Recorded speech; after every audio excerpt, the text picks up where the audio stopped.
नमस्कार, मी जगदीश देशमुख। आज महाराष्ट्रामध्ये आपल्या सगळ्यांचं स्वागत। सर्व महत्त्वाच्या बातम्या पाहूया। सुरुवातीलाच बातमी आहे कोकणातून। गुन्हा दाखल होईल हे माहिती होतं असं निलेश राणे यांनी म्हटलंय। गुन्हा दाखल केलाय, आता अटकही करा असं सुद्धा निलेश राणे यांनी आव्हान दिलंय।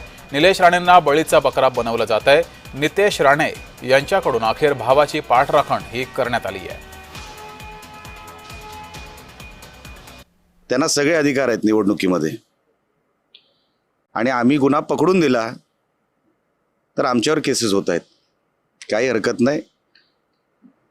असे अजून 10 केसेस माझ्यावर झाले तरी पुढचे जे काय 3-4 दिवस आहेत मी काय यांना सोडणार नाही।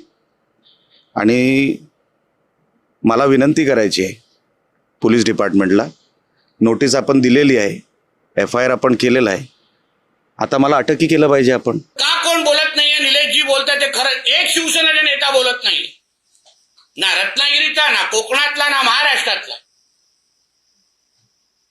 त्यांना काय एकटं पाडलं जातंय?